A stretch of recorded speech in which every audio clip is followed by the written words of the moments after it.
So,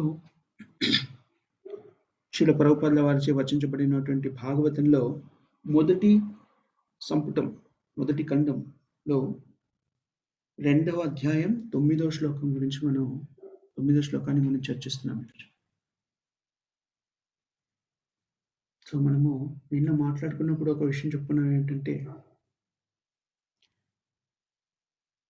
భగవంతునికి కాకుండా మన ఇంద్రియ తృప్తి కోసం చేసే ప్రతి పనులన్నీ కూడాను ఎంత కష్టపడి వాటిని నిర్వహించినప్పటికీ అవి కైతవ ధర్మము, శ్రమ ఏవ కేవలము.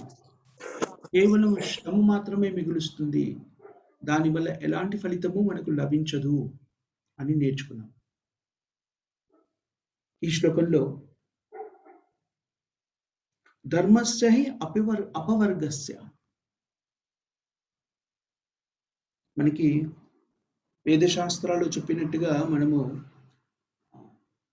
వర్ణాశ్రమ ధర్మం గురించి చాలాసార్లు మాట్లాడుకుంటాం. వర్ణాశ్రమ ధర్మము అంటే వ్యక్తుల యొక్క స్థితిని బట్టి వాళ్ళకు నిర్దేశించబడినటువంటి ధర్మం. అవన్నీ కూడా ఎందుకు నిర్దేశించబడ్డాయి అని నేర్చుకున్నాము. వేదశాస్త్రాల్లో కర్మకాండ విభాగంలో చెప్పబడినటువంటి విషయాలు కూడాను ఎందుకు చెప్పబడ్డాయి అంటే, మనుషులు రకరకాల చైతన్య స్థితుల్లో ఉంటారు అని మనం నేర్చుకున్నాం. అందరూ కూడా మొదటి రోజునే భగవంతుని బద్ధ జీవితంలోకి ప్రవేశించాక, భగవంతుని గురించి తెలుసుకోగానే వెంటనే సంపూర్ణంగా భగవంతునికి శరణాగతి పొందే స్థితిలో ఉండలేకపోవచ్చు. అలాంటి వాళ్ళకి వేదాలు రకరకాల పద్ధతులని ఆవిష్కరించి మనకి తెలియజేశాయి. ముఖ్యంగా బద్ధ జీవితంలోకి ప్రవేశించిన తర్వాత జీవి రకరకాల ఇంద్రియ తృప్తుల కోసము ఆకాంక్షిస్తూ తన జీవితాన్ని ముందుకు కొనసాగిస్తూ ఉంటాడు. కానీ మనము ఇంతకుముందు కూడా చాలాసార్లు చెప్పుకున్నాం, మానవ జీవిత లక్ష్యం ఏమిటి అంటే, చాలా ముఖ్యమైన సమస్య, భౌతిక జీవనంలో జీవిస్తున్నటువంటి ప్రతి జీవి యొక్క ముఖ్యమైన సమస్య ఏమిటి అంటే జన్మ మృత్యు జరా వ్యాధి చక్రం. దాని నుంచి విడివడి తన సహజమైన స్థితిలోకి వెళ్ళాలి అంటే కావలసిన ఏర్పాటును వేదాలు మనకు అందజేశాయి.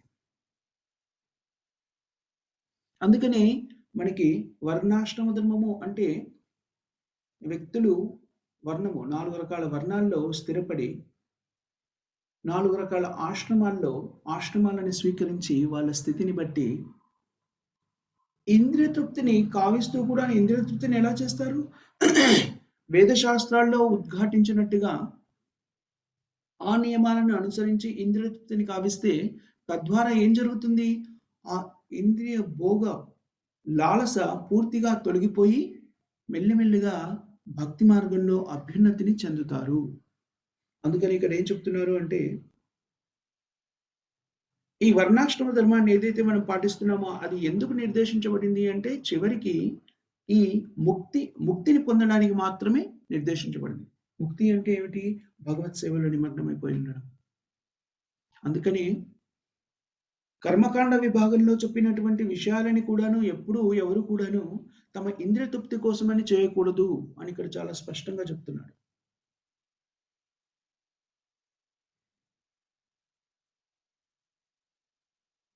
మనం చేసే ధర్మం ఏదైతే ఉంటుందో ఆ ధర్మం ఎప్పుడు కూడాను మన భౌతికమైన ఇంద్రియ తృప్తి కోసము చేసేదై ఉండకూడదు.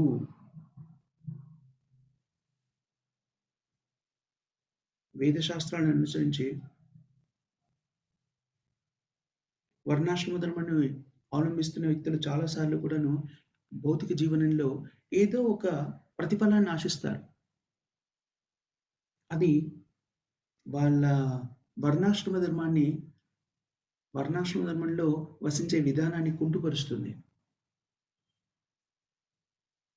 భౌతిక సమాజంలో ఇప్పుడు ప్రామాణికంగా చాలా మంది చెప్పుకుంటారు, వేదాలు అనగానే హిందూ ధర్మము అంటారు. నిజానికి వేదాలు ఎక్కడ కూడాను హిందూ ధర్మము అని ఎక్కడ చెప్పబడలేదు. వేదశాస్త్రాలు అన్నికి వెతికితే కూడాను భగవద్గీత, భాగవతం, చైతన్య చరితామృతం, 4 వేదాలు, ఉపనిషత్తులు, పురాణాలు ఎక్కడ చూసినా కూడా హిందూ ధర్మము అని ఎక్కడా లేదు. కానీ ఇది భారతదేశంలో చాలా ప్రాముఖ్యంగా మారిపోయింది. హిందూ ధర్మము అనే పదాన్ని ఉపయోగించడము ఏదో ఇక్కడిది, అక్కడిది, ఈ కొనివి, ఆ కొనివి కొన్ని రకాలైనటువంటి విధి విధానాలన్నిటిని కలిపేసి దాన్ని హిందూ ధర్మం అని ప్రచారం చేయడము. అది సరైంది కాదు అని ఇక్కడ స్పష్టంగా చెప్తున్నాడు.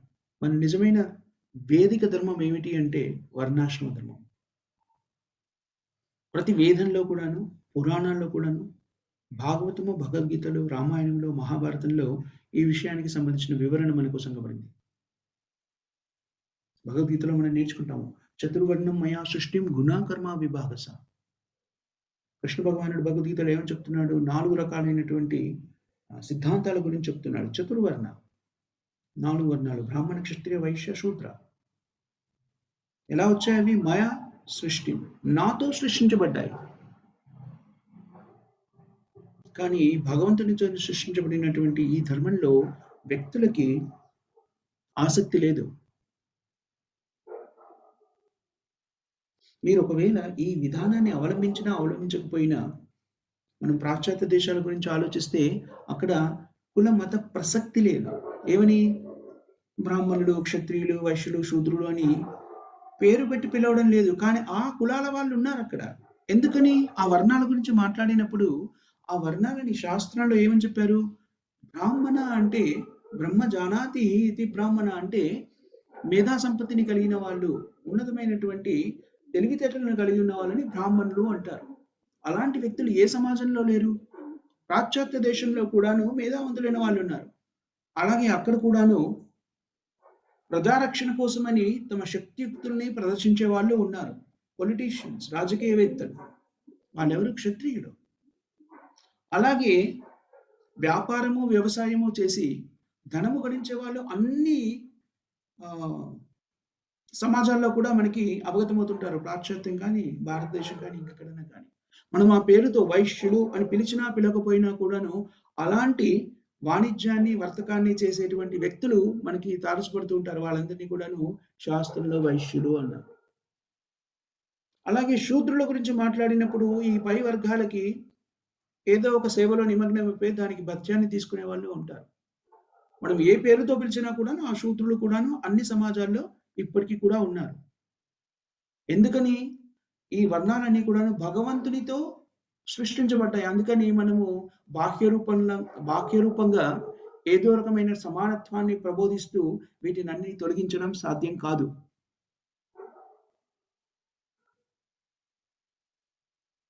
నిజానికి బ్రాహ్మణులు అంటే ఎవరు అంటే మేధా సంపత్తిని కలిగి, ఎలాంటి మేధా సంపత్తిని కలిగి ఉండాలి? వేద శాస్త్రాలకు సంబంధించినటువంటి మేధా సంపత్తిని కలిగి ఉండి దాన్ని సామాన్య ప్రజలకి విస్తృతంగా అందించాలి. అది బ్రాహ్మణుల యొక్క స్థితి. కానీ ప్రస్తుత సమాజంలో బ్రాహ్మణులుగా పిలువబడుతున్న వాళ్ళు, మేధా సంపత్తిని కలిగిన వాళ్ళు దాన్ని ఎవరికి పంచే ఉద్దేశాన్ని ప్రకటించడం లేదు. సో దానివల్ల ఈ వర్ణాశ్రమ ధర్మం అనేది చాలా వరకు కుంటుపడిపోయింది కలియుగంలో.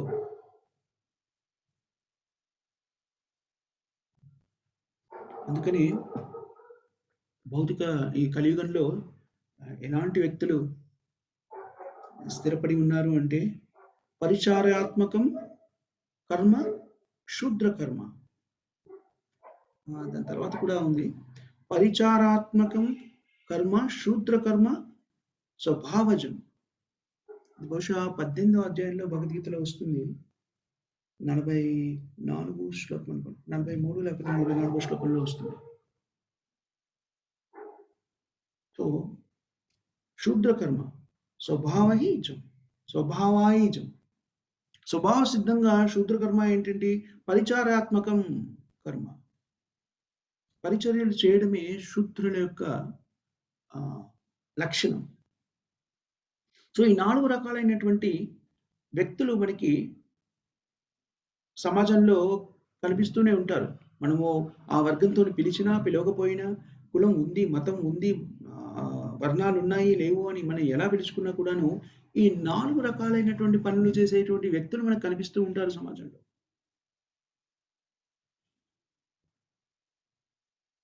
అందుకని ప్రతి వ్యక్తి కూడాను వాళ్ళ స్థితులను బట్టి వాళ్ళ విద్యుక్త ధర్మాన్ని నిర్వర్తిస్తూ ఉండాలి. ఎందుకని ఆ విద్యుక్త ధర్మాన్ని ఎందుకు నిర్వర్తించాలి అంటే, ఈ భౌతిక బంధనాల నుంచి ముక్తి పొంది భగవత్ సేవలో నిమగ్నం కావడానికి అవి ఉపకరించాలి. నిజానికి అదే ఎందుకని చేయాలి? ఎందుకనంటే మనుష్య జన్మ యొక్క లక్ష్యం ఏమిటి? ఈ జన్మ మృత్యు జరావాది చక్రం నుంచి బయటపడి తన నిజ స్థితిని పునఃస్థాపితం చేసుకోవడమే మానవ జన్మ యొక్క ముఖ్య ఉద్దేశ్యము, లక్ష్యము. కానీ ఆధునిక నాగరికత అని పిలువబడుతున్న సమాజంలో మేధావంతులుగా పిలువబడుతున్న వాళ్ళు కూడాను అలాంటి వాళ్ళకి కూడా ఈ సమాచారం లేదు. ఎందుకని మన మేధావంతులుగా పిలువబడుతున్న శాస్త్రవేత్తలు కానివ్వండి, ఇతరాతర వ్యక్తులు కానివ్వండి, వాళ్ళకి ఈ వేద పరిజ్ఞానం లేదు. అందుకనే అట్లాంటి వాళ్ళని ఏమని భగవద్గీతలో చెప్పారు? నమాం దుష్కృతినో మూఢ ప్రపద్యంతే నరాధమా మాయాయ ప్రహిత జ్ఞానం ఆసురం భావమాశ్రిత. అసురి భావం. అసురి భావము అంటే ఏమిటి? ఇంద్రియ తృప్తిలో నిమగ్నమై ఉండడాన్ని అసుర భావము అని చెప్పారు.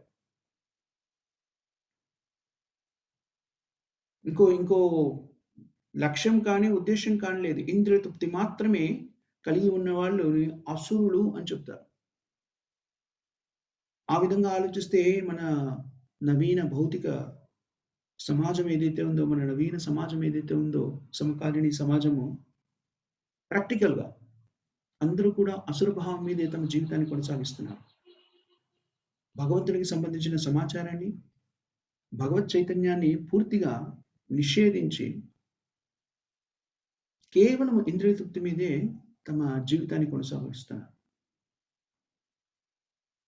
ఆసురీ భావం ఆశ్రిత ఆసురం భావమాశ్రిత. విద్యా విషయంలో అత్యంత ఆధునీకరించబడినమని చెప్తున్నప్పటికీ, పరిజ్ఞానాన్ని సంతరించుకుంటున్నామని చెప్తున్నప్పటికీ, మనం ఇంకా కూడాను అసుర భావంలో ఉన్నాము అనడానికి ఎలాంటి సందేహము లేదు. ఎందుకనంటే ఇంద్రియ తృప్తిని ఆధారంగా చేసుకొని ఇంద్రియ తృప్తికి కావాల్సిన పనులని వ్యక్తులు నిమగ్నమై ఉన్నారు కాబట్టి. నిజానికి అలాంటి స్థితిలో ఉన్నవాళ్ళు వాళ్ళ స్థితులకి చాలా గర్వపడుతుంటారు కూడాను. అలాంటి వారిని భగవద్గీత ఏమని చెప్తుంది? మాయా ప్రహిత జ్ఞాన. వాళ్ళ పరిజ్ఞానాన్ని మాయ దొంగిలించింది, తీసుకెళ్ళిపోయింది.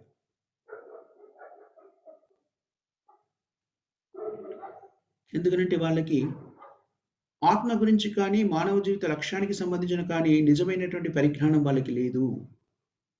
నిజమైన పరిజ్ఞానం అంటే ఏమిటి అంటే, మళ్ళీ మనకి వస్తున్నటువంటి జన్మ మృత్యు జరావ్యాధి చక్రబంధనంలో ఎలా అయితే మనం ఇరుక్కున్నామో వాటి నుంచి బయటపడేందుకు స్వీకరించేటువంటి జ్ఞానమే నిజమైన జ్ఞానము.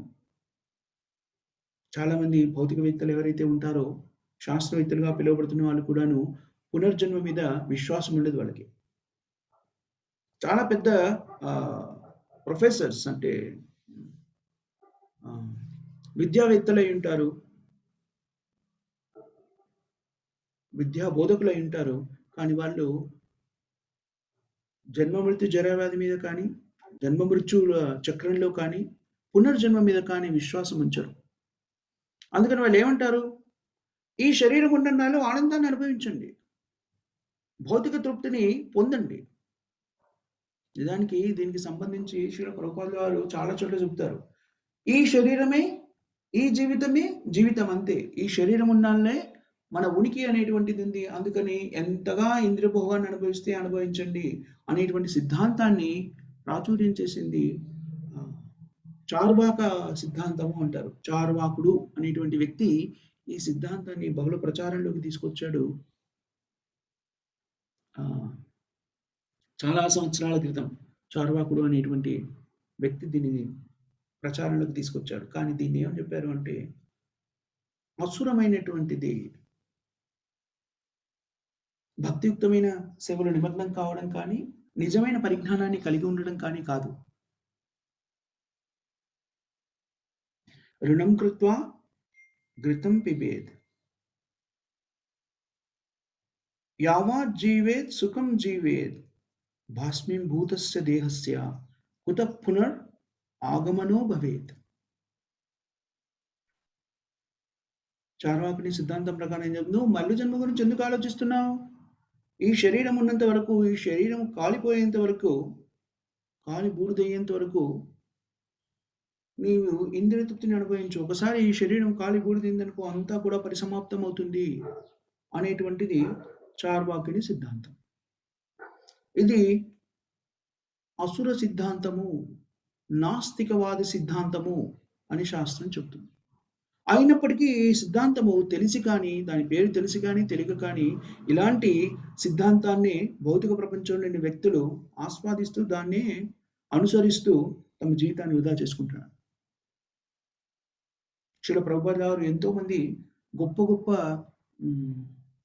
ఆచార్యులుగా పిలువబడుతున్న వాళ్ళు, రకరకాల విశ్వవిద్యాలయాల్లో ఆచార్యులుగా పిలువబడుతున్న వాళ్ళు, ముఖ్యంగా రష్యాలో చాలా మందితో శ్రీల ప్రభుపాదుల వారు సంభాషించారు. వాళ్ళందరిది ఒక సిద్ధాంతం ఏంటంటే, ఈ శరీరం వదిలిపెట్టిన తర్వాత ఇంకా ఏమీ ఉండదు, అంతా పరిసమాప్తమైంది. సో ప్రభుపాదుల వారు ఒక మాట చెప్తారు, ఒకవేళ ఈ శరీరం వదిలేసిన తర్వాత ఇంకేమీ లేదనుకోండి, దానికోసమని మీరు ఎందుకు ఇంత కష్టపడుతున్నారు? అంత పూర్తిగా నశించిపోతుంది కదా మీ సిద్ధాంతం ప్రకారమే. మరి దానికోసమని ఎంత కష్టపడాల్సిన అవసరం ఉంది? సో దానికి వాళ్ళు ఇంకో సిద్ధాంతం చెప్తారు. ఇదంతా కూడాను అసుర భావంతో కూడుకున్నటువంటి సిద్ధాంతము, నాస్తిక సిద్ధాంతము అని చెప్పారు. వాళ్ళకి ఆత్మ గురించిన పరిజ్ఞానం లేదు, ఆత్మ మీద విశ్వాసం లేదు, భగవంతుని మీద విశ్వాసం లేదు. తద్వారా తదుపరి జీవన విధానం మీద, మరు జన్మ మీద కూడా వాళ్ళకి నమ్మకం లేదు, పునర్జన్మ మీద. నిజానికి ఇవన్నీ కూడాను నిజాలు. పునర్జన్మ అనున్నది, ఆత్మ అనున్నది, ఇవన్నీ కూడా నిజాలు. ఎవరైతే ప్రశాంత వదనంతో దీని గురించి ఆలోచిస్తారో వాళ్ళు దీన్ని చక్కగా అర్థం చేసుకోగలరు. నిజానికి దీన్ని విశ్వసించిన వాళ్ళు తమ జీవితాన్ని వృధా చేసుకుంటున్నారు, చాలా రిస్క్ తీసుకుంటున్నారు. సామాన్య పరిజ్ఞానంతో కూడాను మనం ఆలోచిస్తే మనకు అర్థమైపోతుంది, పునర్జన్మ లేదు అనే విషయానికి సంబంధించి రకరకాల సందేహాలు ఏకాఏకిన మన మనస్సులోకి రావాలి, వస్తాయి. భగవద్గీతలో పునర్జన్మ గురించి స్పష్టంగా చెప్పారు. తథా దేహాంతర ప్రాప్తి ధీరస్తత్ర నముహ్యతే. భగవద్గీత ఆరంభంలో 2వ అధ్యాయంలో 13 లేక 13 శ్లోకం అనుకుంటాను. తథా దేహాంతర ప్రాప్తి ధీరస్తత్ర నముహ్యతే. భగవద్గీత ఆరంభంలో ఆత్మ శాశ్వతమైనది అనే విషయాన్ని గురించి మనం నేర్చుకుంటాం. అది ఒక శరీరం నుంచి మరొక శరీరంలోకి వెళ్తున్న విషయాన్ని కూడా మనం నేర్చుకుంటాం. అది ప్రామాణికమైనటువంటి పరిజ్ఞానం. ఎవరైనా కూడాను అలాంటిదేం లేదు, పుట్టుక అనేది లేదు అని అలా ఎవరైనా చెప్తే అది అజ్ఞానంతో కూడుకున్నటువంటి విషయము, దాన్ని నమ్మాల్సిన అవసరం లేదు. అందుకని అజ్ఞానంలో ఉన్న వ్యక్తులు తమ ఇచ్ఛానుసారంగా మానసిక కల్పనలతోని రకరకాల సిద్ధాంతాల్ని మనకి ప్రతిపాదిస్తుంటారు.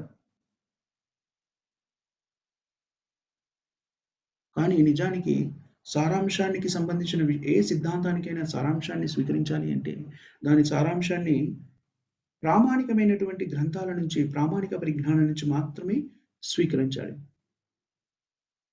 ప్రామాణికత ఎలా సిద్ధిస్తుంది అంటే మనం చెప్పుకున్నాము, మనుష్యుల యొక్క మేధా సంపత్తితో లేకపోతే ఊహాగానాలతోని ప్రకటించేటువంటి విజ్ఞానంలో 4 రకాల దోషాలు ఉన్నాయని చెప్పుకున్నాం.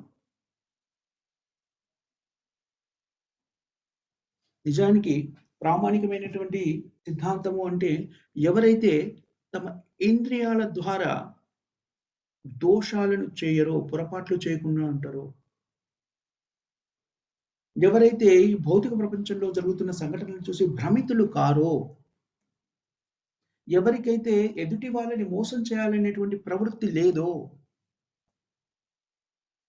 ఎవరి ఇంద్రియాలైతే సంపూర్ణంగా ఉంటాయో అలాంటి వ్యక్తుల నుంచి మనం పరిజ్ఞానాన్ని స్వీకరించాలి. అది ప్రామాణిక పరిజ్ఞానం అవుతుంది. కానీ మానవ జీవితంలో ఉన్నటువంటి వ్యక్తులందరూ కూడాను ఈ 4 దోషాలని కలిగి ఉన్న వ్యక్తులు. మనము పొరపాట్లు చేస్తూ ఉంటాము. భ్రమితులం అవుతూ ఉంటాము. మనము మోసపోతూ ఉంటాము. మోసం చేయాలనేటువంటి వాంఛ కూడా ఉంటుంది. అదేవిధంగా మన ఇంద్రియాలు కూడా అపరిపూర్ణమైనవి, అసంపూర్ణమైనవి. సో, మనము ప్రకటించేటి మానవ జీవితంలో ఈ బద్ధజీవిగా ఉన్నటువంటి మానవ జీవితంలో ఉన్నటువంటి వ్యక్తి ప్రకటించేటువంటి సిద్ధాంతాలు, ఊహాగానాలు సంపూర్ణం ఎలా అవుతాయి? అది సాధ్యం కాదు. సో, మన సిద్ధాంతం ఏమిటంటే వైదిక సిద్ధాంతం, వేద సిద్ధాంతం. పరిజ్ఞానం అంతా కూడాను ఎక్కడి నుంచి స్వీకరించాము మనము? అపౌరుషేయ భగవంతుడి నుంచి స్వీకరించాము. సంపూర్ణాన్ని కలిగి సంపూర్ణ సత్యం నుంచి మనం ఈ వేదాలు ఎక్కడి నుంచి వచ్చాయి? భగవంతుడైన శ్రీకృష్ణుడి నుంచి వచ్చాయి. వేదేశ సర్వం అహమేవ వేదో వేదాంత కృద్వేద విదేవచ. సో మనకి ఆధునిక సమాజంలో కనబడేటువంటి శాస్త్రవేత్తలు కానీ, తత్వవేత్తలు కానీ, వాళ్ళు ఊహించి చెప్పినటువంటి సమాచారాన్ని మనము ప్రామాణికమైన సమాచారంగా స్వీకరించలేము. ప్రామాణికమైన పరిజ్ఞానంగా స్వీకరించలేము. చాలామంది మనం ఆలోచించినప్పుడు శాస్త్రంలోని ఆధునిక విజ్ఞాన శాస్త్రంలో చెప్పేటువంటి చాలా రకమైన సిద్ధాంతాలు ఊహాజనితమైనవి. బహుశా ఇది అయ్యుండవచ్చు, బహుశా అది అయ్యుండవచ్చు అనేటువంటి ఒక సిద్ధాంతాన్ని సిద్ధాంతరీకరించి దాన్ని ప్రయోగాత్మకంగా పరిశీలించి అలా జరిగితే అది అవును అని, లేకపోతే కాదు అని, లేకపోతే ఏమో అని ఇలాంటి సంశయాత్మకమైనటువంటి సిద్ధాంతాన్ని ప్రకటించడం అని చూస్తుంటాం. నిజానికి సత్యము ఇంకో విధంగా ఉంది. సత్యాన్ని మనం భగవంతుడైన శ్రీకృష్ణుని ద్వారా మాత్రమే తెలుసుకోగలుగుతాము. దేహాంతర ప్రాప్తి ధీరస్తత్ర నముహ్యతే. ధీర అంటే ఎవరైతే శాంతవదనంతో ఉంటారో వాళ్ళని ధీరులు అంటారు. వాళ్ళు 2 రకాల వ్యక్తులు ఉంటారు. మనిషిలో 2 రకాల వ్యక్తులు ఉంటారు. ధీరుడు, అధీరుడు అని. అధీరులు అంటే ఎవరు అంటే ఇంద్రియ తృప్తి కోసము ఆరాటపడే వాళ్ళని అధీరులు అంటారు.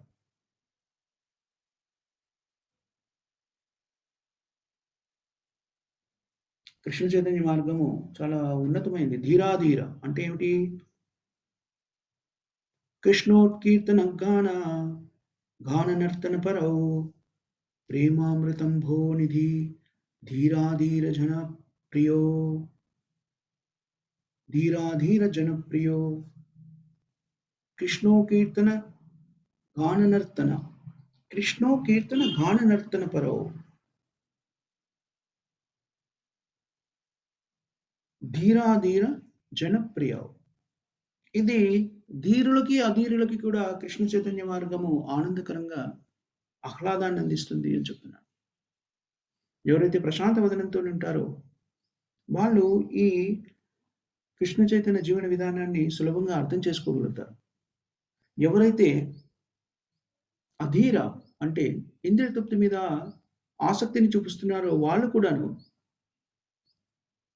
కృష్ణ చైతన్య మార్గాన్ని అవలంబించి దాని ద్వారా జీవనాన్ని కొనసాగిస్తుంటే వాళ్ళు కూడా పరివర్తన చెంది ధీరులుగా మారుతారు.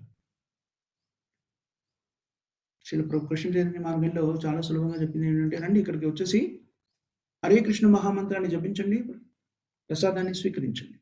హరే కృష్ణ కృష్ణ కృష్ణ హరే హరే, హరే రామ రామ రామ హరే హరే. ఈ మంత్రాన్ని జపించండి, ప్రసాదాన్ని స్వీకరించండి, ఆనందంగా ఉండండి. ఎవరు ప్రసాదాన్ని స్వీకరించడానికి వ్యతిరేకిస్తారు?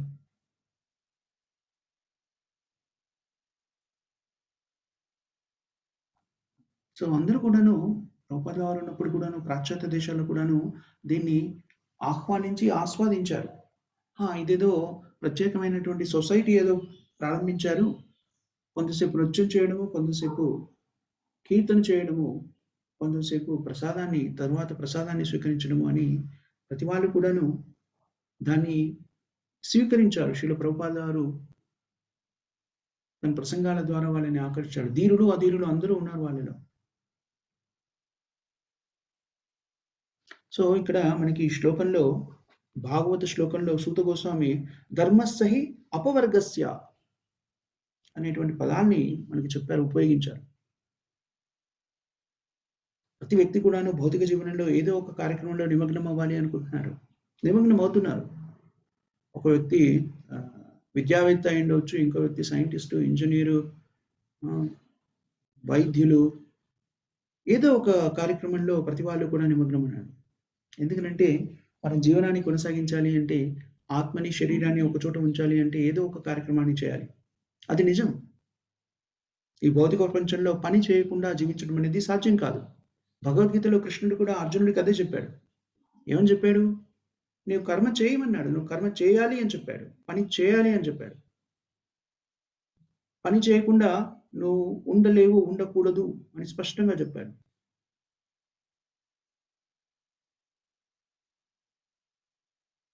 మన ఆత్మని, శరీరాన్ని ఒకచోట ఉంచాలి అంటే పని చేయడం అనేటువంటిది భౌతిక ప్రపంచంలో తప్పని స్థితి. శరీర యాత్రాపి న ప్రసిద్ధ్యతే. శరీర యాత్ర. శరీర యాత్ర చేస్తున్నప్పుడు మనము ఏదో ఒక పని నిర్వర్తిస్తూనే ఉండాలి. కృష్ణుడు ఎప్పుడు కూడాను అర్జునుడు నిజానికి అత్యున్నతమైన భక్తులలో ఒకరు. ఆలోచించండి, అర్జునుడితో భగవంతుడు స్వయంగా వ్యక్తిగతంగా ఎదురుగా నిలబడి మాట్లాడుతున్నాడు ఆయనతో. అలాంటి వ్యక్తి ఎంత గొప్ప భక్తుడై ఉంటే అలాంటి స్థితిని పొందగలుగుతాడు, ఎంత ఉన్నతమైన స్థితిలో ఉంటాడు. అయినప్పటికీ కూడా నువ్వు అర్జునుడికి ఏమని చెప్తున్నాడు కృష్ణుడు? నువ్వు పని చేయాలి అని చెప్తున్నాడు. కృష్ణుడు ఎప్పుడు కూడా చెప్పలేడు, అర్జున నువ్వు చాలా గొప్ప భక్తుడివి కాబట్టి నువ్వు ఏ పని చేయక్కర్లేదు, ఒక చోట ప్రశాంతంగా నిశ్శబ్దంగా కూర్చొని ఉండు, ఎలా చెప్పలేదు. నిజానికి అన్ని పనులు సఫలీకృతం కావాలన్నా, అసఫలీకృతం కావాలన్నా పనులన్నీ కూడా ఎవరి మూలంగా జరుగుతున్నాయి? భగవంతుడి కృపతోని భగవంతుడే చేస్తున్నాడు అని మనకు చెప్పబడింది. కానీ మనం కూడా మన పనిని నిర్వర్తించాలి. అవి సఫలీకృతమా, అసఫలీకృతమా, అవి పూర్తి అవ్వడానికి, అవి ముందుకెళ్ళడానికి భగవంతుని అనుజ్ఞ తప్పకుండా కావాలి. అందుకనే చివరికి కృష్ణుడు ఏమని చెప్తారు భగవద్గీతలో? నిమిత్త మాత్ర భవ సవ్యసాచి. నిజానికి ఇవన్నీ కూడాను వీళ్ళందరినీ సంహరించమని నీకు ఏదైతే చెప్తున్నానో, కార్యక్రమం చేయమని చెప్తున్నానో, ఆ పనిలో నిమగ్నమని చెప్తున్నానో, అది నువ్వు చేసి నిమిత్త మాత్ర భవ సవ్యసాచి. హే అర్జున, నువ్వు ఆ పనిని చేస్తున్నట్టు చేసే దాని యొక్క కీర్తిని నువ్వు స్వీకరించు. నిజానికి వీళ్ళందరినీ సంహరించే బాధ్యత నాది. నేను ఆ పనిని ఎలాగూ చేసేస్తున్నాను.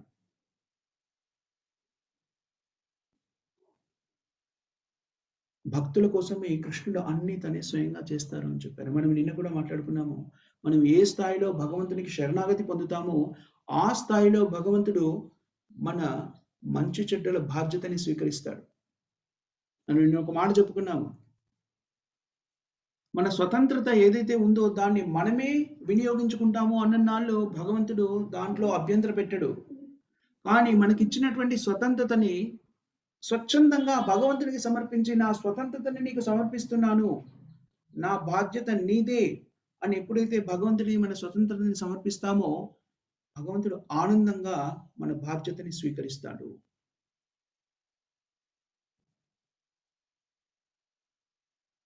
అందుకని భక్తులకి, సంపూర్ణంగా శరణాగతి పొందిన భక్తులకి భగవంతుడే అన్ని కార్యక్రమాలు చేసి పెడతాడు. దాని అర్థము వ్యక్తులు భక్తి మార్గంలో ఉన్నారు, ఏమీ చేయకుండా ఒక చోట కూర్చుని ఏ కార్యక్రమం చేయరని కాదు. అది కాదు. అది కృష్ణ చైతన్య ఉద్యమానికి సంబంధించినటువంటి పరిజ్ఞానం కాదు. కృష్ణ చైతన్యంలో ఎవరు కూడా వృధాగా కూర్చోరు. కానీ చేస్తున్న పని అంతా కూడా ఎవరి కోసం చేస్తారు? కృష్ణుడి కోసం చేస్తారు. అది కృష్ణ చైతన్య విధానము, పద్ధతి, ఉద్యమము. ఇంద్రియ తృప్తి కోసం కాకుండా శ్రీకృష్ణుడి కోసం కార్యక్రమాలన్నీ నిర్వర్తిస్తుంటాడు. నిజానికి అదే మన నిజమైన ధర్మం. ఇక్కడ ధర్మస్య అపవర్గస్య అన్నారు. అపవర్గస్య అనే పదానికి సంబంధించి శ్రీల ప్రభుపాదుల వారు చక్కగా వివరిస్తారు. శాస్త్రులు వివరించినటువంటిది ఇంతకుముందు కూడా 1-2 సార్లు మనం చెప్పుకున్నాము. సంస్కృత వ్యాకరణంలో ఈ వర్గాలకు సంబంధించిన వివరణ ఉంది. క వర్గము, క, చ, ఠ, థ, ఫ ఈ వర్గాలు ఉన్నాయి. ఇవి 5 వర్గాలుగా చెప్పబడ్డాయి. ప వర్గము అంటే పప బబ మా ఈ 5 అక్షరాలని ప వర్గము, ఫ వర్గము, భ వర్గము, భ వర్గము, మా వర్గము అని చెప్పారు. ఈ 5 అక్షరాల్ని. ప అంటే పరిశ్రమ. చాలా కష్టపడి చేసే పని. భ అంటే ఆ పరిశ్రమ ద్వారా కష్టాల వల్ల ఏమొస్తుందట?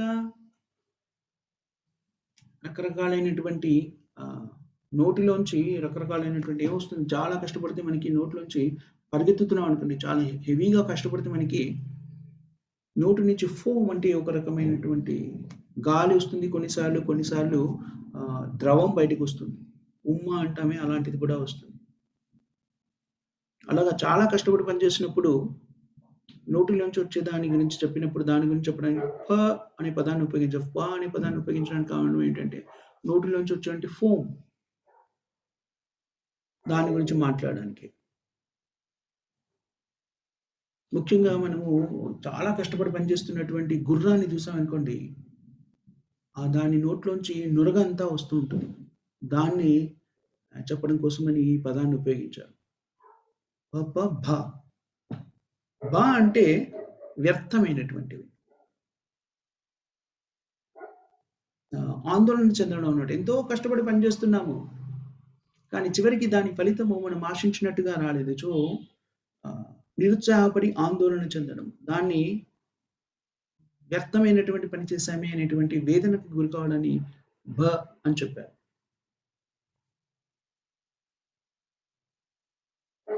అంటే ఎంతో కష్టపడి పనిచేసినా కూడాను భౌతిక ప్రపంచంలో సంతృప్తి అనేటువంటిది లభించకపోవడాన్ని నిర్దేశించడానికి వర్గానికి సంబంధించిన పదంగా ఉపయోగించారు. ప, ప, భ, భ.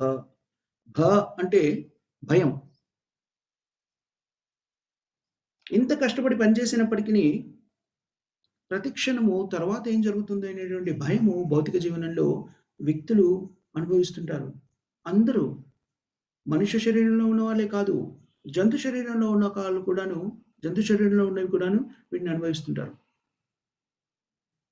ఇంత కష్టపడి పనిచేసినా కూడాను ఏమో అనుకున్న పని సంపూర్ణంగా సిద్ధీకరిస్తుందో లేదో, ఇంత కష్టపడి పనిచేసినా కూడాను అనేటువంటి ఆ భయంతో జీవితాన్ని కొనసాగిస్తున్నారు. పప బబ మా.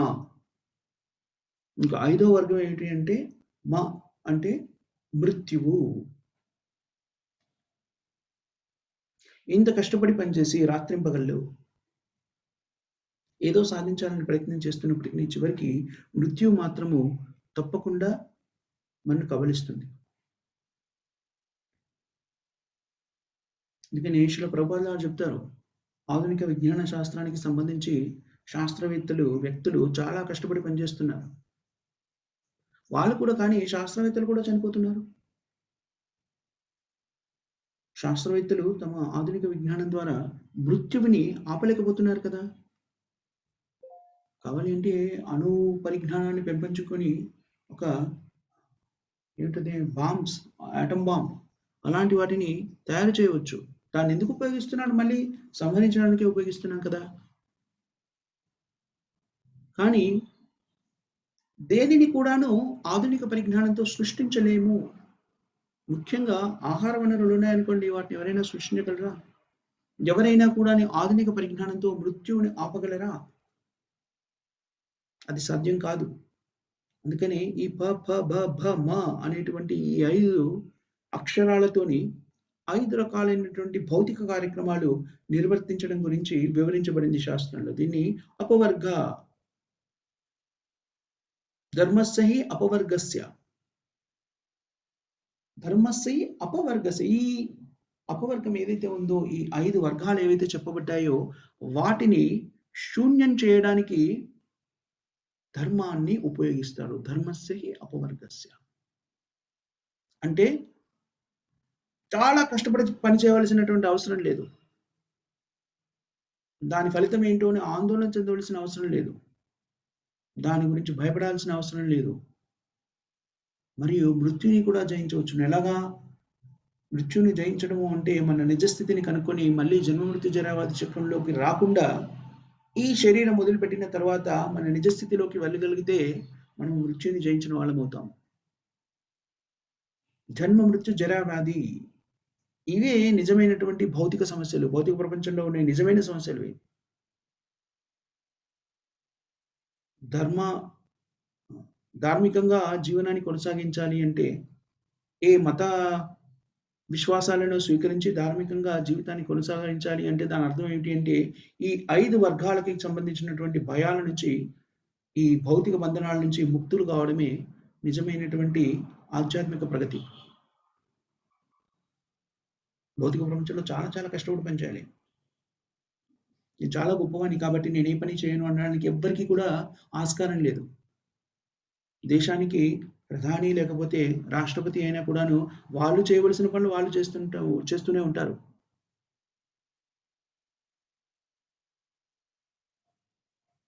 నహి సుప్తస్య సింహస్య ప్రవిశంతి ముఖే మృగా. అడవిలో సింహము రాజు. కానీ అది కూడా నేను రాజును కాబట్టి నేను ఏ పని చేయను. ఓ చోట కూర్చొని హాయిగా నిద్రిస్తుంటాను. అంటే ఆహారం దానికి స్వయంగా వచ్చేది. మిగిలిన జంతువులన్నీ కూడా వచ్చేసి, "ఓహో! సింహమా నువ్వు అడవికి రాజువు కాబట్టి మీరు నోరు తెరవండి. మేము మీ నోట్లోకి వెళ్ళిపోతాం. మీరు భుజించండి" అని చెప్పవు. సింహం కూడా కష్టపడాలి, పని చేయాలి. అది కూడా వేటాడి ఎంతో కష్టపడి మిగిలిన జంతువులని సంహరించి తన భోజనాన్ని సమకూర్చుకోవాలి.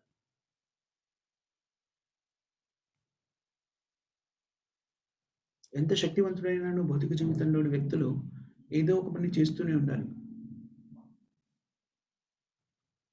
పరిశ్రమ, పరిశ్రమ. సో, శ్రమ పడకుండా మేమేదో సాధించగలము అని భౌతిక ప్రపంచంలో ఎవరు కూడా చెప్పలేరు. అది సాధ్యమయ్యే విషయం కాదు. కానీ మన పరిస్థితి ఏమిటి అంటే, ఎవరు కూడాను ఆనందంగా ఈ పని చేయాలి అనుకోరు. ఆ పని లేకపోతే బావుండు అనేటువంటి స్థితిలోనే ఉంటారు ఎవరైనా కూడా. మనం చూస్తుంటాము. వీకెండ్స్ వచ్చాయనుకోండి, వీకెండ్ వచ్చింది 2 రోజులు సెలవు. లేకపోతే లాంగ్ వీకెండ్ వస్తాయి. దాంతో పాటు ఏమైనా పండుగలు అలాంటివి ఏమైనా వచ్చాయనుకోండి, ఓహ్! Long weekend వచ్చిందింక.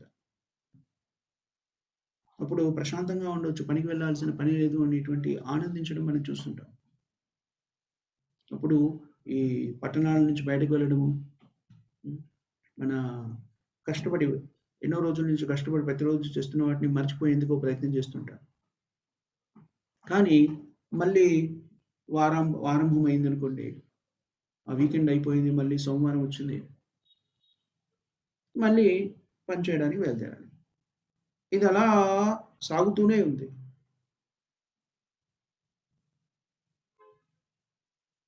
కానీ ఎవరు కూడా పని చేయాలి అనుకోవట్లేదు. ఎందుకనంటే జీవాత్మ భగవంతుని యొక్క అంశ కాబట్టి భగవంతునిలాగానే ఎప్పుడూ ఆనందమయ స్థితిలో ఉండాలి అనుకుంటుంది. అది ఆ జీవాత్మ యొక్క స్థితి. కృష్ణుడు ఎప్పుడు కూడా ఆనందమయ స్థితిలో ఉంటాడు. ఆనందమయోభ్యాస. గోపికలతోని, భక్తులతోని తన దివ్య లీలల్ని ప్రదర్శిస్తూ, రాధారాణితోని తన దివ్య లీలల్ని ప్రదర్శిస్తూ ఎప్పుడూ ఆనందమైన స్థితిలో ఉంటాడు. ఎప్పుడు కూడా పని చేయట్లేదు. అన్నీ కూడా జగత్తులో ఉన్నయన్నీ కూడాని అతని ఆధీనంలోనే నిర్వహించబడుతున్నప్పటికిని ఆయన కష్టపడి పని చేయట్లేదు. ఏ పని చేయాల్సిన అవసరం లేదు భగవంతుడికి. భాగవతంలో కానీ, వేద శాస్త్రాల్లో కానీ ఎక్కడ కూడాను భగవంతునికి చాలా పెద్ద ఫ్యాక్టరీ ఏదో ఉందని, ప్రతిరోజు 10 గంటలకు ఆయన యొక్క ఆఫీస్‌కి వెళ్ళాలని కానీ, మళ్ళీ 5 గంటల దాకా అక్కడ పని చేయాలని కానీ, అక్కడి నుంచి కొంత ధనాన్ని స్వీకరించి తన జీవనాన్ని కొనసాగించాలని కానీ ఎక్కడ మనకి చెప్పబడలేదు.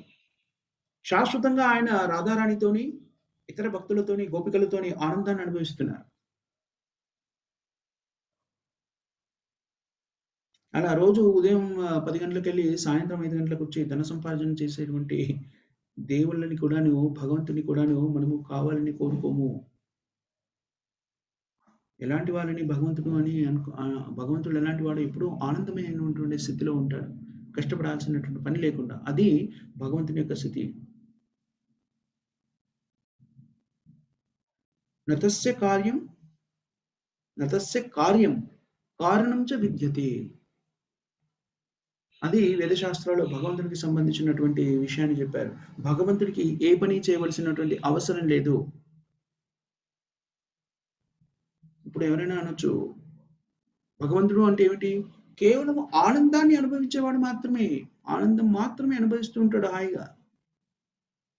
ఒకసారి శ్రీల ప్రభుపాదుల వారు చెప్తారు, యూరోప్ నుంచి ఒక యాత్రికుడు వచ్చాడు భారతదేశానికి. ఎందుకని? భారతదేశంలో ఉన్నటువంటి వివిధ దేవాలయాల్ని అన్ని చూడడానికి వచ్చాడు. ముఖ్యంగా కలకత్తాకి వెళ్ళాడట ఆయన. శ్రీల ప్రభుపాదుల వారు ఒకానొక చోట దీనికి సంబంధించిన ఉద్ఘాటన చెప్తారు.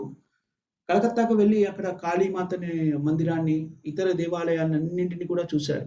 అలాగే శ్రీల ప్రభుపాదుల వారు స్థాపించిన కృష్ణ మందిరానికి కూడా వెళ్ళారు, రాధాకృష్ణ మందిరానికి. తర్వాత ఆయన ఏమన్నాడు? అన్ని చూసి ఇక్కడ భగవంతుడు ఇక్కడ ఉన్నాడు అని రాధాకృష్ణ మందిరాన్ని చూసి అన్నాడు. అలా ఎప్పుడు చెప్పాడు? అన్ని దేవాలయాల్ని సందర్శించి ఈ మాట చెప్పినప్పుడు ప్రభుపాదుల వారు ఆయన అడిగాడు, ఎందుకు ఇక్కడ దేవుడు ఉన్నాడని చెప్పావు? ఎలా కంక్లూజన్కి వచ్చావు నువ్వు? అడిగితే ఆ వ్యక్తి అన్నట్ట, ఇతర దేవాలయాల్లోకి వెళ్ళినప్పుడు అందరూ కూడా, నేను కాళీమాత గుడికి వెళ్ళాను, చాలా చోట్ల ఉంది ఇక్కడ కాళీమాత గుడి. వాటిలోకి వెళ్తుంటే ఆమె చాలా కష్టపడి పనులు చేస్తోంది. సంహరణ అది ఇది ఏదో ఒక కార్యక్రమంలో నిమగ్నమైనారు. ఏ దేవుడి దగ్గరికి వెళ్ళి చూసినా కూడాను వాళ్ళందరూ కూడా ఏదో ఒక కార్యక్రమంలో నిమగ్నమైనారు. కానీ ఇక్కడ మాత్రం రాధాకృష్ణులు ఆనందంగా ఉన్నారు. ఏ కార్యక్రమంలో నిమగ్నం కాకుండా ఆనందానుభూతిని చెందుతున్నారు.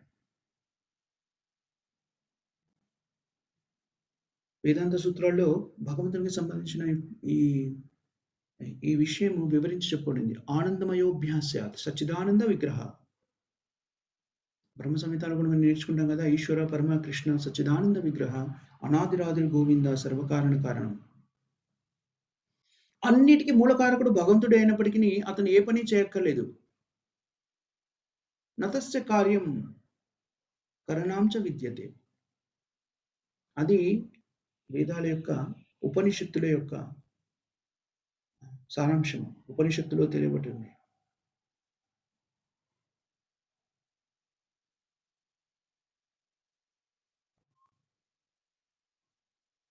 అందుకని భగవంతునికి సమానులు కానీ అతనికన్నా ఉన్నతులు కానీ మనం ఎక్కడ కూడా చూడము.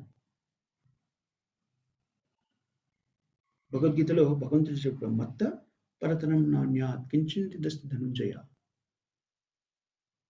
మత్త పరతరం నాణ్యాత్ కించిత్ ధనుంజయ అంటే అర్థం ఏంటంటే, నాకన్నా ఉన్నతమైంది కానీ, నాతో సమానమైంది కానీ ఏమి కూడా లేదు. అహం సర్వస్వ ప్రభో మత్త సర్వ ప్రవర్తతే.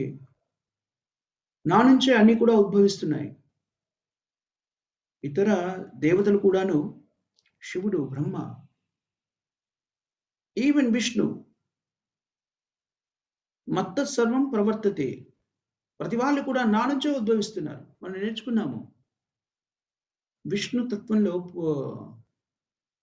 పురుషావతారాల్లో విష్ణుతత్వానికి సంబంధించిన అవతారాలను నేర్చుకుంటే అన్నీ కూడాను భగవంతుడైనటువంటి శ్రీకృష్ణుడి నుంచే ఉద్భవించాయి. సర్వ కారణం అన్నీ కూడా ఆయన నుంచే వచ్చాయి.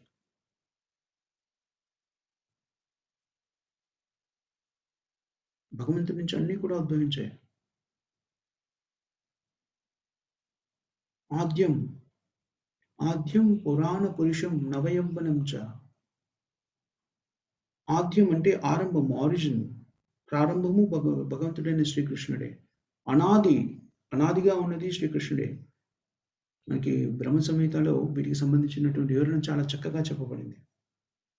ఆద్యం పురాణ పురుషం నవయవ్వనం చ వేదేశ దుర్లభమదుర్లభమాత్మ భక్తో గోవిందమాది పురుషం తమహం భజామి. గోవిందుడు అనాదిగా ఉన్నటువంటి వ్యక్తి. ఆది అంతము లేదు, అంతకన్నా ముందు. అనాది అంటే అంతకన్నా ముందు ఇంకెవరూ లేరు కూడా. తను ఏ పని చేయవలసినటువంటి అవసరం లేదు. ఏ విధి కూడాను ఆయనకు నిర్దేశించబడలేదు. ప్రతిరోజు 50 మైళ్ళు 100 మైళ్ళు ప్రతిరోజు ఆఫీస్కి వెళ్ళి మళ్ళీ సాయంత్రం ఇంటికి రావాలి, అలాంటివన్నీ ఏవి కూడాను నిర్దేశించబడలేదు భగవంతునికి. నిజానికి ఏమని చెప్పారు? అతను అందరికన్నా కూడా వేగంగా పరిగెత్తగలడు. భగవద్గీతలో చెప్పినట్టు భగవంతుడు ఆధ్యాత్మిక ప్రపంచంలో గోలోక బృందావనంలో స్థిరపడి ఉన్నాడు. గోలోక ఏవ నివసత్వ కిలాత్మ భూతో.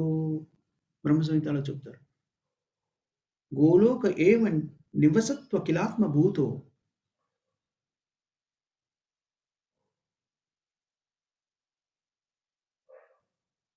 గోలోకంలో శాశ్వతంగా స్థిరపడి ఉన్నవాడు.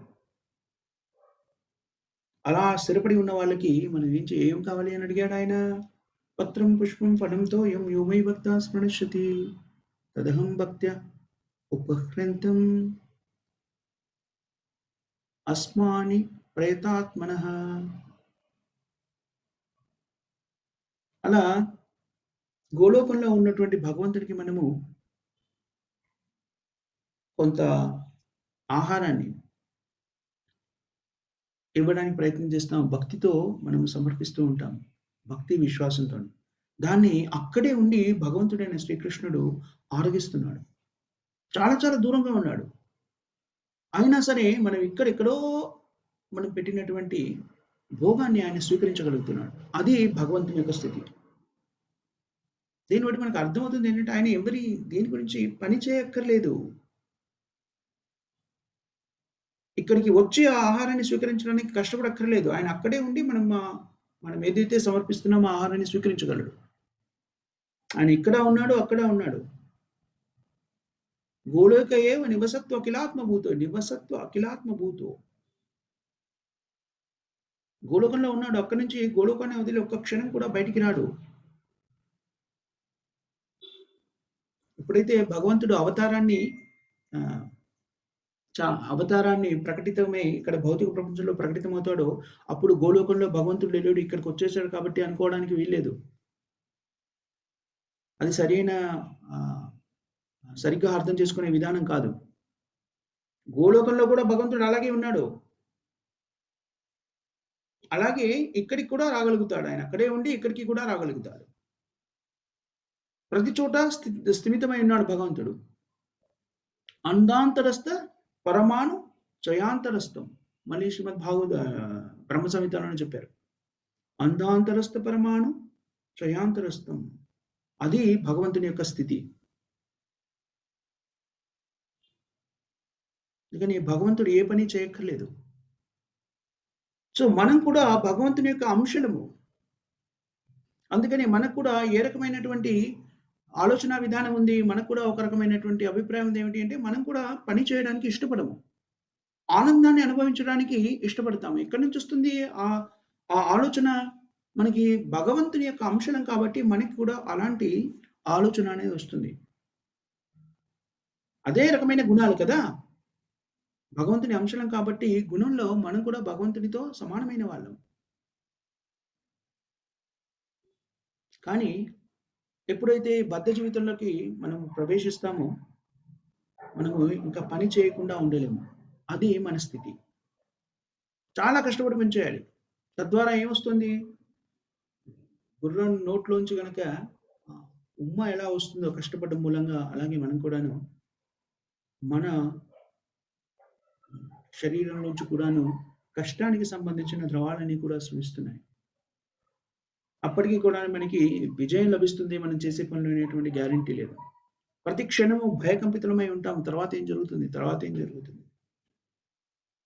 ఇంత కష్టపడి పనిచేసినప్పటికీ, ఈ స్థితిలో ఉన్నప్పటికీ చివరికి మళ్ళీ మృత్యు కూడా కబలిస్తుంది. ఇది మన స్థితి. సో ధర్మము అంటే ఏదో రకమైనటువంటి విశ్వాసాన్ని లేకపోతే ఏదో రకమైనటువంటి మతాన్ని స్వీకరించడం కాదు. ఏ రకమైనటువంటి విశ్వాసాన్ని స్వీకరించినా, ఏ రకమైనటువంటి మతాన్ని స్వీకరించినా అది ఏం చేయాలి అంటే ఈ 5 వర్గాలు ఏవైతే ఉన్నాయో ఫ ఫ భ భ మ అని చెప్పుకున్నాం కదా.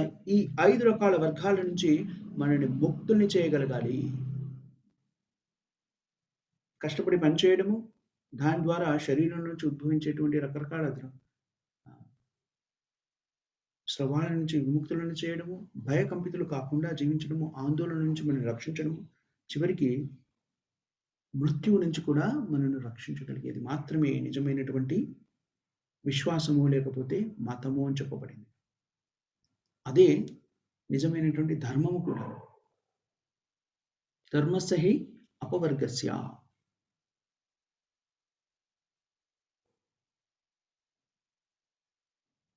ఆధ్యాత్మిక చింతనలో విశ్వాసంతో ముందుకు వెళ్ళాలి అంటే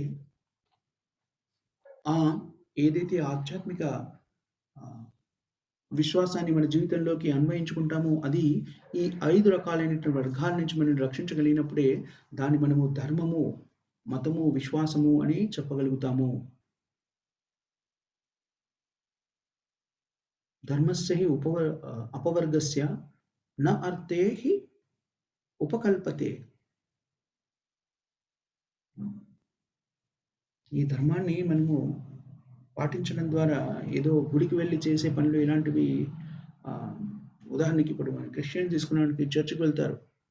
ఎందుకని అక్కడికి వెళ్ళి నాకు భగవంతుడా నాకు రోజు ఆహారాన్ని సమకూర్చండి, give me the daily bread అని ప్రార్థిస్తారు. ఏ రకమైన కోరిక ఇది? ప్రభుపాదుల వారు ఆశ్చర్యాన్ని వ్యక్తం చేస్తారు ఇలాంటి కోరికల్ని కోరుకోవడాన్ని. మనం అడిగినా అడగకున్నా భగవంతుడు జీవాత్మలన్నిటికీ కావలసినటువంటి ఈ ప్రాథమికమైనటువంటి అన్ని కూడా ఇస్తున్నాడు. కుక్కలకి, నక్కలకి, పిల్లులకి కూడాను భగవంతుడు వాటికి కావలసిన ఆహారాన్ని ఇస్తున్నాడు. పక్షులకి, జంతువులకి కూడా అన్ని కావలసినవన్నీ భగవంతుడు ఇస్తున్నాడు. అట్లాంటప్పుడు మనిషి శరీరంలో మనకెందుకు ఇవ్వడు? దాన్ని బట్టి అర్థమవుతుంది ఏమిటంటే ప్రభుపాదుల వారు ఒక ముఖ్యమైన విషయాన్ని లేవనెత్తుతారు ఇక్కడ ఏంటంటే వాళ్ళకి దేని గురించి ప్రార్థించాలో కూడా తెలీదు. ధర్మస్య అపవర్గస్య, అక్కడికి వెళ్ళి భగవంతుని ఏం చేయాలి? ఈ అపవర్గాలు ఏదైతే ఉన్నాయో, ఆ కష్టాలు ఏవైతే ఉన్నాయో వాటి నుంచి మాకు రక్షణ కల్పించండి.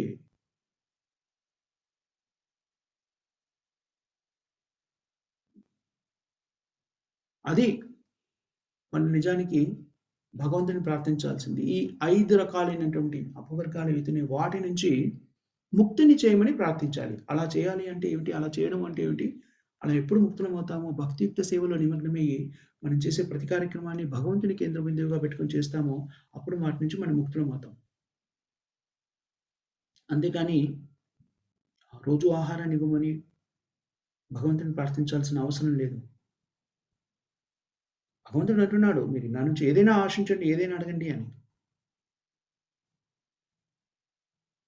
భగవంతుడు ఒకసారి ఒకానొక సందర్భంలో ప్రభుపాదుల వారు చెప్తాడు, అత్యంత ధనికుడైనటువంటి తండ్రి, కోటీశ్వరుడైనటువంటి తండ్రి దగ్గరికి వెళ్ళి నాన్న నాకు ఒక్క రూపాయి ఇవ్వు అని అడుక్కోవడంలో అర్థం ఉందా?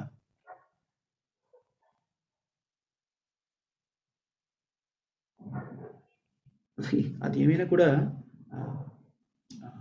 జ్ఞానంతో కూడుకున్న పనా? రాజు దగ్గరికి వెళ్ళి నువ్వు అడిగితే ఏమడగాలి? ఒక్క నాణ్యం అడుగుతారా? ఈ జీవితం మొత్తంలో కూడా దారిద్ర్యం అంతా కొట్టుకుపోయేలాంటిది అడగాలి అడిగితే, అవునా? అదే విధంగా భగవంతుడు ఏమి ఇవ్వగలడు? జన్మ మృత్యు జరావ్యాధి చక్రం నుంచి మనం బయటకు లాగగలడు ఒక్క క్షణంలో. అలాంటి భగవంతుడి దగ్గరికి వెళ్ళినప్పుడు ఈ పవర్గాల్లో మనము ఈ వర్గాల్లో ఉన్నటువంటి 5 వర్గాల్లో ఉన్నటువంటి కష్ట నష్టాలన్నిటిని కూడా భగవంతుడు ఏకకాలంలో తీర్చగలడు. మనం వెళ్ళి భగవంతుని అడిగితే ఏం అడగాలి? ఈ ఏకకాలంలో తీర్చగల ఈ కష్టాలన్నీ తొలగించమని అడగాలి. తద్వారా భగవంతుని యొక్క అనుజ్ఞను నేను పాటిస్తూ దాని నుంచి బయటపడగలగాలి.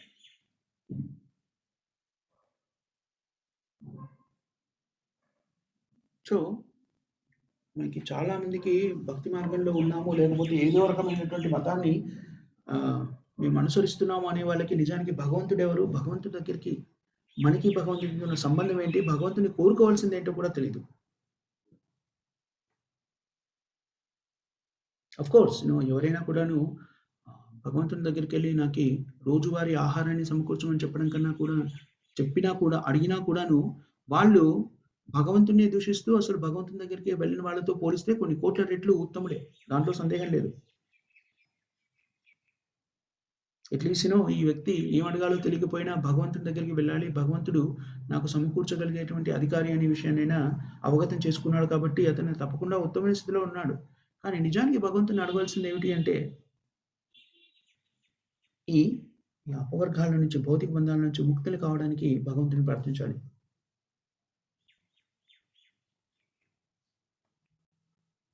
భగవంతుని ప్రార్థించే వాళ్ళ గురించి మాట్లాడుతూ మనం భగవద్గీతలో ఒకసారి చెప్పుకున్నాం కదా! భగవంతుడు స్వయంగా చతుర్విధ భజంతే మాం జనాస్తు సుకృతినోర్జున.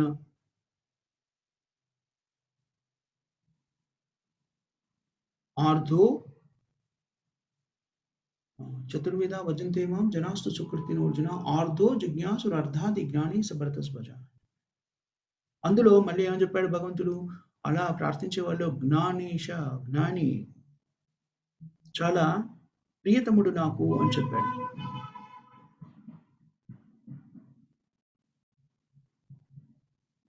సో, ఏదో ఒక విధంగా భగవంతుని ఆశ్రయించే వాళ్ళు నిజంగాను పుణ్యస్థితిలో ఉన్నటువంటి వాళ్ళు ఆ స్థితి నుంచి మెల్లమెల్లగా ముందుకు వెళ్ళగలుగుతారు. కానీ ఎవరైతే భగవంతుని యొక్క ఉనికిని వ్యతిరేకిస్తూ నాస్తికత్వాన్ని ఆశ్రయిస్తారో, వాళ్ళు వాళ్ళ సమస్యల్ని వాళ్ళే కొని తెచ్చుకుంటున్నారు. వాళ్ళకి సరైన పరిజ్ఞానం లేదు. వాళ్ళని అసురులు అని చెప్పారు. దుష్కృతినో, మిస్‌క్రియంట్స్, నరాధములు. నమాం దుష్కృతినో మూఢా ప్రపద్యంతే నరాధమా మాయాయ ప్రహిత జ్ఞాన ఆసురం భావమాశ్రిత. ఎవరైతే భగవంతుడిని ఆశ్రయించరో అలాంటి 4 రకాల వ్యక్తుల గురించి కూడా మనము భగవద్గీతలో నేర్చుకుంటాం.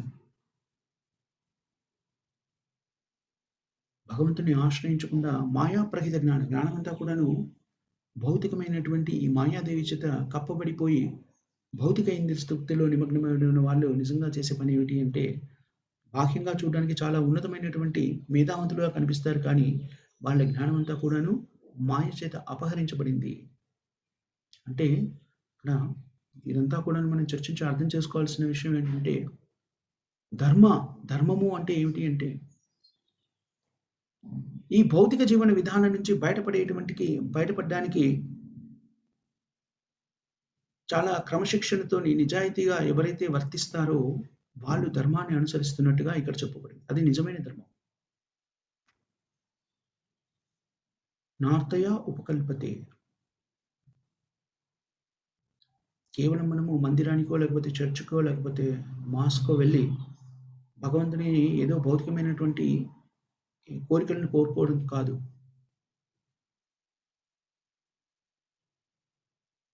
ధర్మార్థ కామమోక్ష పురుషార్థాల గురించి మనం నేర్చుకుంటాం. వీటిని చతుర్వర్గాలు అని చెప్తారు. ధర్మార్థ కామమోక్షాన్ని. పురుషార్థాలు చతుర్వర్గాలు. వేద వైదిక నాగరికతలో ఇది చక్కగా చెప్పబడింది. ధర్మార్థ కామమోక్షాల్లో స్థిరుడై వాటి మీద ఆసక్తి కలిగిన వాళ్ళే మనుష్యులుగా పరిగణించబడతాడు అని వేదశాస్త్రంలో చెప్పబడింది. ముందు ధర్మము లేకుండా జీవితమే లేదు.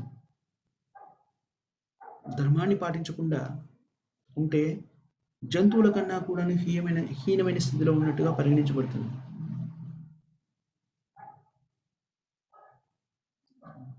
ధర్మేణ హీన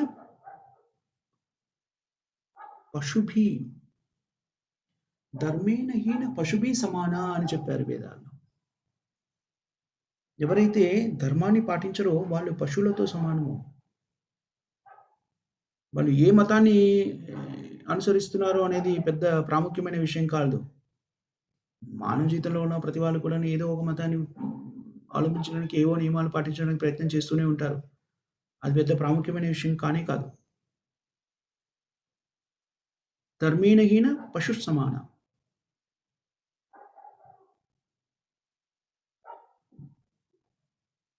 సో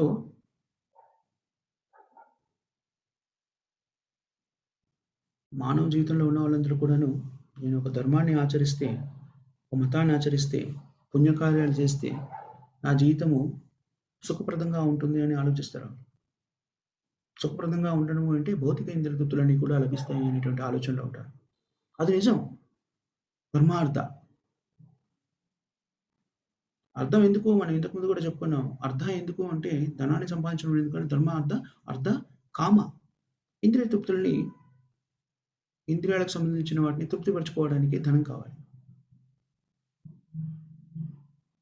తర్వాత ఎప్పుడైతే ఈ ఇంద్రియ తృప్తి అనేటువంటి మోహం నుంచి కొంత విముక్తి చెందుతామో అప్పుడు ఏమనుకుంటాం మనము? మోక్షం కావాలనుకుంటాం. ధర్మార్థ కామాల ద్వారా మనకి సంపూర్ణత్వం సిద్ధించకపోతే, అప్పటికి కూడా ఆనందం లభించకపోతే అప్పుడు ఏమనుకుంటాం అంటే మోక్షం ద్వారా ఆనందాన్ని పొందాలి అనుకుంటాం. అప్పుడు వ్యక్తులు ఏ స్థితికి వస్తారు అంటే నిరాకారవాదానికి వస్తాడు. బ్రహ్మ సత్యం జగం మిథ్య అనేటువంటి స్థితికి వస్తాడు.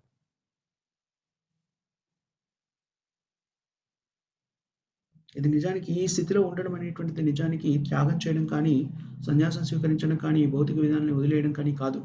నిజమైన సన్యాసము అంటే ఏమిటి? మన ఇంద్రియ తృప్తికి సంబంధించినటువంటి కార్యక్రమాల నుంచి విరమించుకోవడమే నిజమైన సన్యాసము. ఇంద్రియ తృప్తికి సంబంధించిన కార్యక్రమాల నుంచి విరమించుకొని ఏం చేయాలి మరి? భగవత్ సేవలో నిమగ్నమై ఉన్నప్పుడు అది నిజమైన సన్యాసం అని చెప్పబడింది. మన దగ్గర ఉన్న వాటిని వేటిని కూడాను వదిలేయడమో, త్యజించడమో, పారేయడమో చేయరు. ఏం చేస్తారు వాటన్నిటిని కూడాను ఇవన్నీ భగవంతునికి సంబంధించిన వస్తువులు. ఇవన్నీ వనరులన్నీ కూడా భగవంతునికి సంబంధించినవి కాబట్టి భగవత్ సేవలో వినియోగించడానికి పాటుపడడమే నిజమైనటువంటి సన్యాసము అని చెప్పబడింది. ఇది మనకి భగవద్గీత 18వ అధ్యాయంలో కూడా ఆహ్, చెప్పబడింది. ఏమని? కర్మఫల త్యాగం సన్యాసం. కర్మ కర్మఫల త్యాగం సన్యాసం. ప్రతి వాళ్ళు కూడా భౌతిక ప్రపంచంలో ఏదో ఒక ఆహ్, ప్రతిఫలాన్ని ఆశించి పనిచేస్తూ ఉన్నారు. మనం చేసే ప్రతి పనికి ఏదో ఒకమైనటువంటి ఆహ్, ప్రతిఫలం అనేది వస్తుంది. పుణ్యకార్యం చేసినా, పాపకార్యం చేసినా దానివల్ల ఏదో ప్రతిఫలం వస్తుంది. ఎవరైతే భక్తి మార్గంలో లేరో వాళ్ళు ఆ ప్రతిఫలాన్ని వాళ్ళే అనుభవించాలనుకుంటారు. అప్పుడు వాళ్ళు ఈ భౌతికమైనటువంటి బంధనాల్లో చిక్కుకొని ఉంటారు.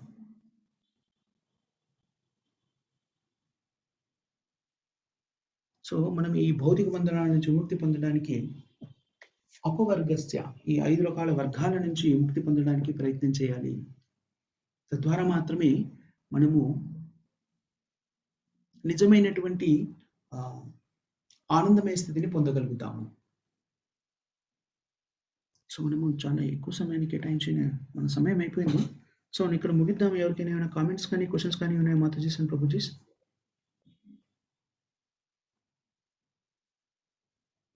సారీ, నేను గమనించలేదు. ఎక్కువ సమయం తీసుకున్నట్టున్నాను ఈరోజు.